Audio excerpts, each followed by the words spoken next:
जाति प्रथा उन्मूलन। तो हेलो फ्रेंड्स, कैसे हो आप सब लोग। उम्मीद करती हूँ सभी लोग अच्छे होंगे। भारत में समाज सुधार का मार्ग स्वर्ग के मार्ग के समान है और इस कार्य में अनेक कठिनाइयाँ हैं। भारत में समाज सुधार कार्य में सहायक मित्र कम और आलोचक अधिक हैं। आलोचकों के दो स्पष्ट वर्ग हैं। एक वर्ग में राजनीतिक सुधारक हैं और दूसरे में समाजवादी। एक समय था जब यह माना जाता था कि सामाजिक कुशलता के बिना अन्य कार्य क्षेत्रों में प्रगति असंभव है। कुप्रथाओं से फैली बुराइयों के कारण हिंदू समाज की कार्यकुशलता समाप्त हो चुकी थी। अब इन बुराइयों को जड़ से उखाड़ फेंकने के लिए अथक प्रयास करने होंगे। इस तथ्य को समझकर ही राष्ट्रीय कांग्रेस के जन्म के साथ ही सामाजिक सम्मेलन की भी स्थापना हुई थी, जहां कांग्रेस का संबंध देश के राजनीतिक संगठन में कमजोर तत्वों को परिभाषित करना था। वहां सामाजिक सम्मेलन हिंदू समाज के सामाजिक संगठन में कमजोर बातों को दूर करने में लगा हुआ था। कुछ समय तक कांग्रेस और सम्मेलन ने एक सामान्य क्रियाकलाप के दो अंगों के रूप में कार्य किया और उनके वार्षिक अधिवेशन भी एक ही पंडाल में होते थे, किंतु शीघ्र ही ये दो अंग दो दलों में बदल गए। एक राजनीतिक सुधार दल और दूसरा सामाजिक सुधार दल।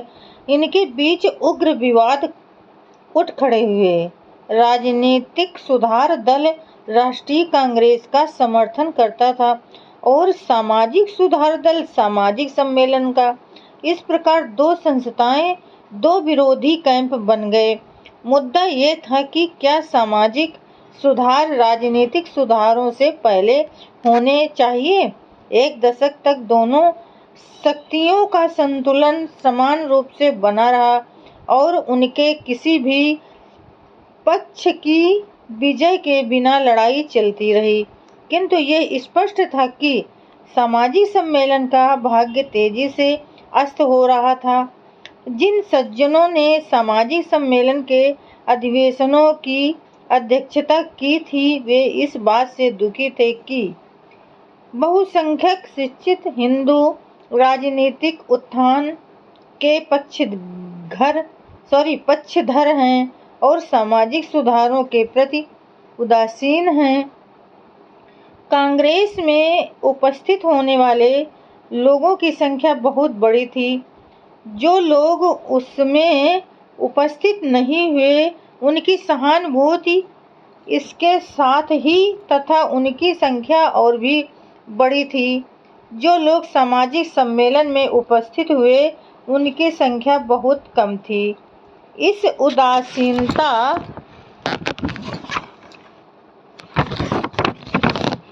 और कार्यकर्ताओं में हुई कमी के शीघ्र बाद राजनीतिज्ञों की ओर से इसका सक्रिय विरोध आरंभ हो गया। कांग्रेस ने शिष्टता के नाते सामाजिक सम्मेलन को अपने पंडाल का प्रयोग करने की जो अनुमति दे रखी थी, स्वर्गीय श्री तिलक के नेतृत्व में उसे वापस ले लिया गया और शत्रुता की भावना इतनी गहरी हो गई कि जब सामाजिक सम्मेलन ने अपना पंडाल खड़ा करने की इच्छा की तो इसके विरोधियों ने पंडाल को जला डालने की धमकी दी। इस प्रकार समय के साथ साथ राजनीतिक सुधार के पक्ष वाले दल की जीत हुई और सामाजिक सम्मेलन गायब हो गया और लोग उसे भूल गए। इलाहाबाद में हुए कांग्रेस के 8वें अधिवेशन के अध्यक्ष के रूप में श्री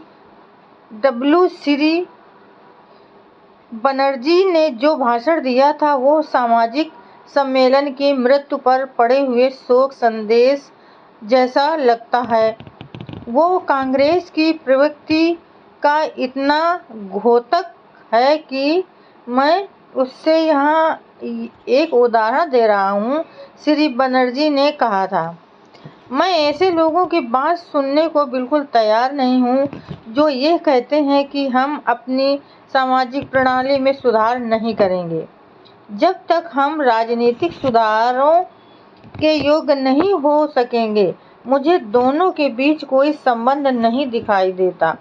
क्या हम राजनीतिक सुधार के लिए इसलिए उपयुक्त नहीं हैं क्योंकि हमारी विधवाएं अविवाहित रह जाती हैं और हमारी लड़कियां अन्य देशों की तुलना में बहुत पहले ही विवाह सूत्र में बांध दी जाती हैं, क्योंकि पत्नी और पुत्रियां हमारे मित्रों से मिलने जाने के लिए हमारे साथ कारों में नहीं चलती हैं, क्योंकि हम अपनी पुत्रियों को ऑक्सफोर्ड और कैम्ब्रिज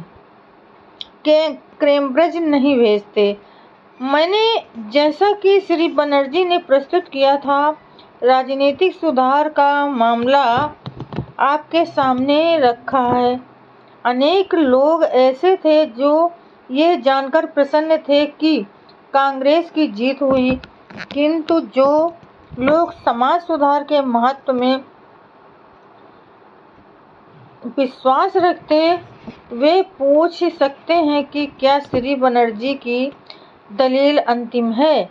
क्या इससे यह सिद्ध होता है कि जीत उन्हीं की हुई जो न्याय संगत थे? क्या निष्कर्ष रूप में इससे यह सिद्ध होता है कि समाज सुधार का राजनीतिक सुधार पर कोई प्रभाव नहीं पड़ता?